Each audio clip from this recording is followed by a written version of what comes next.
Did my dead leaf cactus actually sprout a new leaf?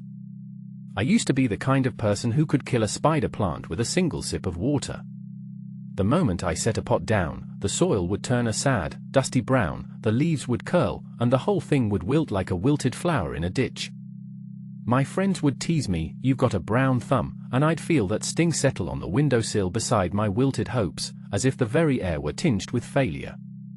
Then, on a rain-splattered Saturday, I was scrolling through a thread on a tiny houseplant forum. The title read, "5 for Beginners Houseplants That Even a Serial Killer Could Keep Alive." I laughed, half skeptical, half desperate, and clicked through. The list was simple: a ZZ plant, a pothos, a snake plant, a spider plant, and a little jade succulent. I ordered them on a whim, imagined them thriving on my neglect, and set a timer on my phone for a 10-minute watering ritual, no more, no less. 10 minutes became my new meditation, the only thing I'd consistently do for anything else in the apartment. The first newcomer arrived in a modest, matte black pot. Its glossy, waxy leaves were a deep emerald, almost metallic in the low light. I placed it on the far right shelf, misted it lightly, and walked away. Even when I overwatered the next pot, the ZZ plant's leaves stayed upright, refusing to droop, as if they were coated in a protective film of resilience. Next came the pothos, a cascade of heart-shaped leaves that unfurled in a vivid, chartreuse gradient.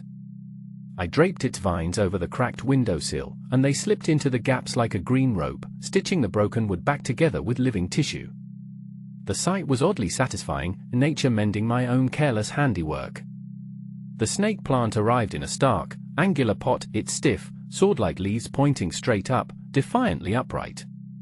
I placed it in the corner where the sun barely reached, and it thrived on the neglect, its edges staying sharp, its color deepening with each passing week. Then the spider plant, with its fan of arching leaves and tiny spiderets that dangled like confetti at a celebration. I watched those baby shoots sprout, stretch, and tumble over the edge of the pot, each one a tiny promise that life could still surprise me.